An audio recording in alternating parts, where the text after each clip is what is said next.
Hey, Bryan. Bryan, did you do it? How you feeling? How you feeling, Bryan? Bryan, did you do it? Are you ready to go to Idaho? Bryan, did you do it? The last time to Pennsylvania, Bryan.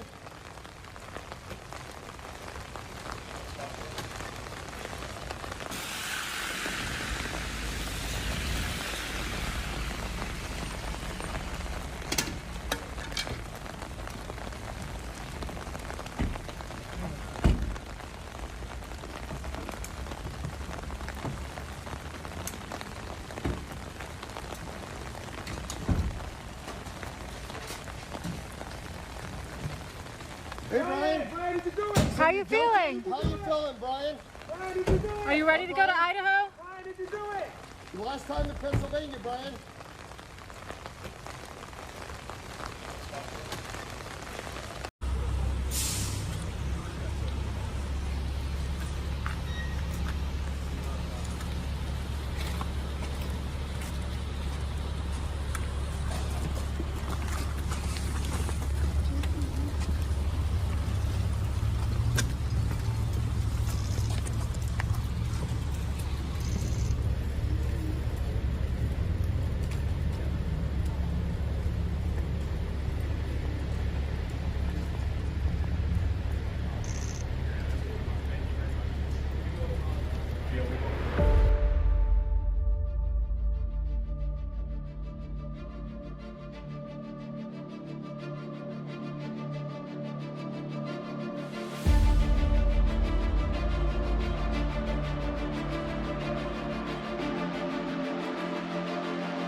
Recording.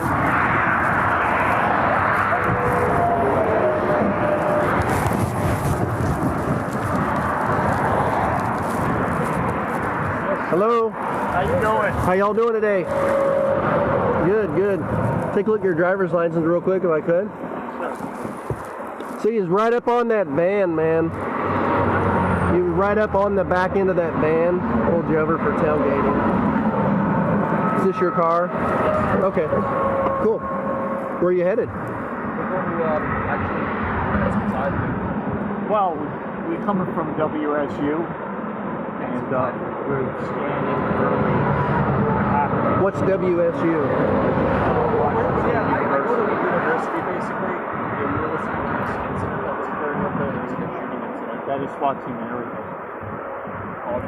So we're okay. I'm having a hard time hearing you because of the traffic. So you're coming from Washington State University, Yeah. and you're going where? Oh. We're going to be going to Pennsylvania. Oh, okay. Yeah. So we're slightly punchy because we're driving for hours. Hours, days. Hours to drive. Well, Yeah. almost a day. Okay. And what did you say about some SWAT team thing? Or Yeah, something? there was a mass shooting and everything. We don't know if it was a mass Where? shooting. This was on essentially what ended up happening was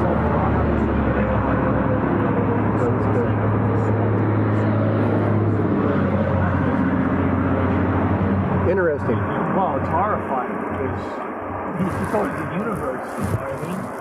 Mm-hmm. So y'all work at the university there? I actually do work there. Oh.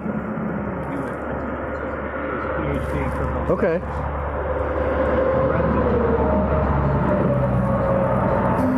Okay.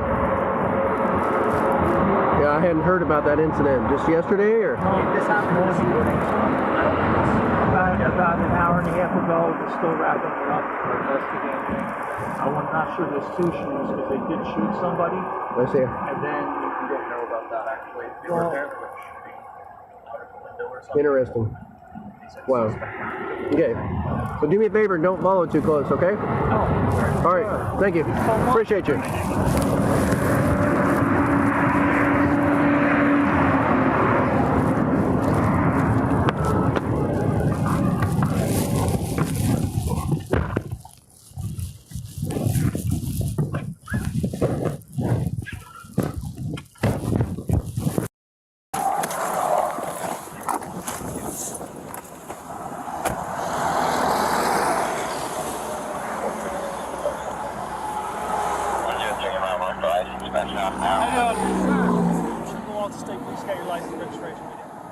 I stopped you, man, when you were driving by me there, you're a little too close to the back of that semi. About one car between you and the back of this trailer. We're about one car going 10 miles an hour, so we're going 60 or 70 miles an hour. We're about 6 or 7 cars.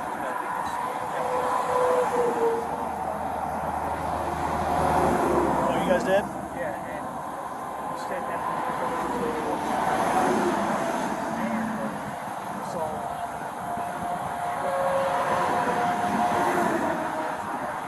you guys stopped by a trooper? We don't have any SUVs. It was a county guy. Was it like a black SUV? Yeah. Okay, all right. You thought you guys were following too closely?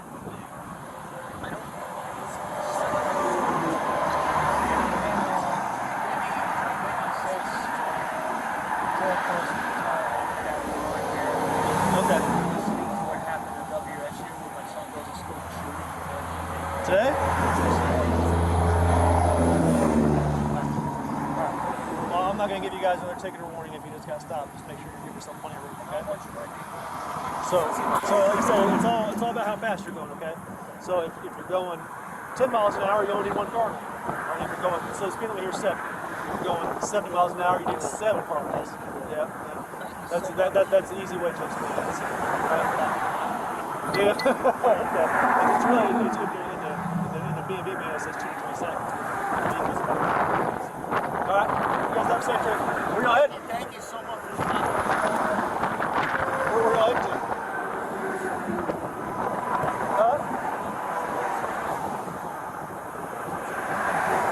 Where at? PA? It's a long haul. You guys scared of airplanes?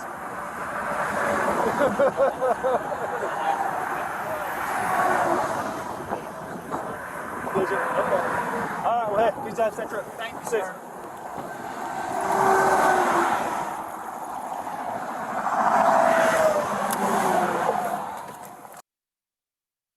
He'll be housed in a separate cell. we'll have some extra security. That's what a lot of the questions are.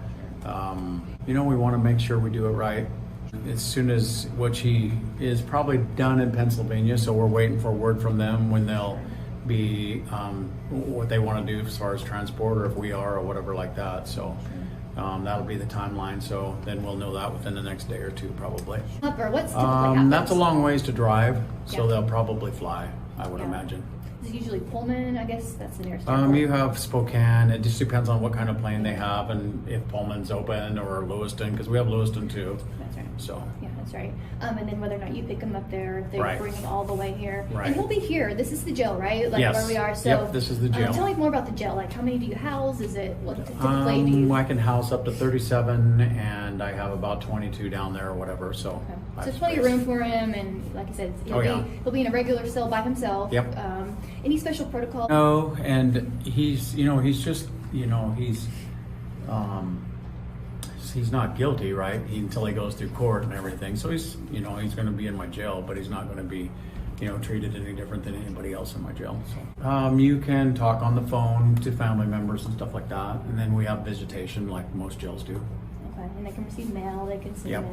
And they can. Yep, they can have mail and stuff like They that. get 3 meals a day. Like what? Oh yeah, yep. He'll get the same treatment that all the rest of the inmates get. So And be like separated all the time. yeah, probably. Okay. We don't have obviously cases like this on a normal basis. We're not the big city stuff, and Sure. so this is definitely different for all of us, and it hit really close to home. And it's So, looking back at the Tom following the homicides overnight in Moscow, Idaho, I did notice that he was showing up to class a little late sometimes. He always had a coffee in hand. He always seemed to be just perpetually exhausted. And most of that, as a graduate student, that is not unusual. That is fairly normal. It didn't raise any red flags at the time. And like everybody in a graduate program, there's a little bit of awkwardness. You're trying to fit in. You're trying to find your niche. And Bryan Kohberger fit in that. He was awkward. He was trying to fit in. He was trying to get his inroad into this group and establish these social bonds with other members of the cohort. But now looking back in hindsight, having these allegations come almost entirely out of left field, all of that feels less like normal trying to fit in, and it just feels unsettling.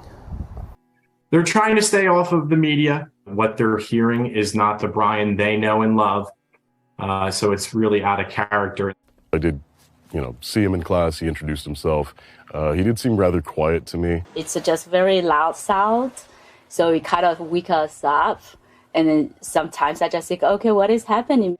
Well, Mike, in light of the fact that he's lawyered up in Pennsylvania, and from what I've been told, that there are lawyers who went into court here in Moscow when there was a cleanup team back here cleaning this crime scene up.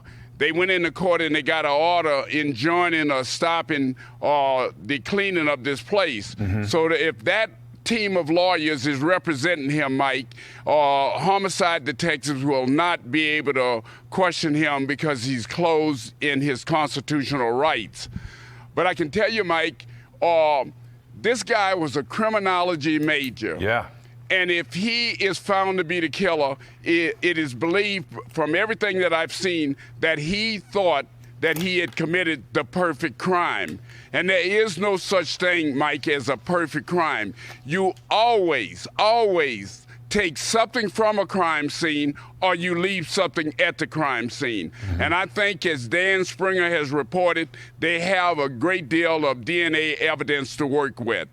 Honestly, I feel a little bit lucky knowing that we have somebody and there's a person of interest. Nothing feels worse than having nobody and just nothing but doubt. And 7 weeks of that, or close to 7 weeks of that, was a tremendous amount of pressure on us. And your children look for you to tell them what's going to happen and how things are going to go. And you can't control anything, and you just sit back and you just wait. And it's very hard to get over. And Christy, you're a mom. This is your precious, your beautiful daughter, and you will never see her again. I can't imagine all the pain you're going through as a mom. It's It's terrible, just as anybody could imagine. It's just like a nightmare that you just never, ever wake up from. There's not a second throughout the day that I don't think about Kaylee and what happened to her. It's sickening. You know, Steve, it took the law enforcement a while. It looks like they got they went very deep, and they were very creative, and they looked at databases, and they were able to match DNA from a database, which I think was pretty sophisticated investigating on their part. How do you feel the police have handled all of this? Well, there's a lot of pressure even for them. I think that, you know, it's never fast enough for a father. You're impatient and you want to know everything right then and there, but I feel good. I feel like they've done a tremendous job. I know that they have been working hard. We just had a lot of holidays. These guys were working out of town. I really appreciate all the effort that they gave. I mean, there was times where I was tough on them, but I know these are strong men and women, and I know they can handle just a little bit of pushback, and we are where we want to be, and they've put us there. Christy, I know for myself, I have 2 kids. If this ever happened to me, I can't put myself in your shoes. You can't really understand unless you go through something like that. What would you like, assuming there's a guilty verdict in this case, the murderer of your daughter, what do you think a just punishment is?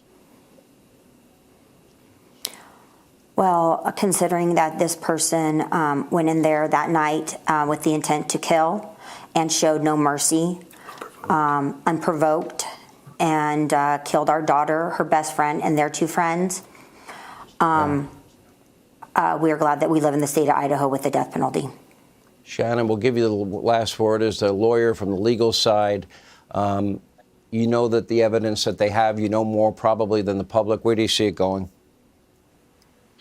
Well, we're looking forward to the probable cause affidavit and seeing what information they have in that affidavit. It won't show the entire case, obviously, but will give us an idea of what hard evidence they have towards the defendant in this case. And we're hopeful that it's strong. And moving forward, you know, we're just the beginning of the criminal justice system. So it's still a long haul from here, but we're hopeful and optimistic.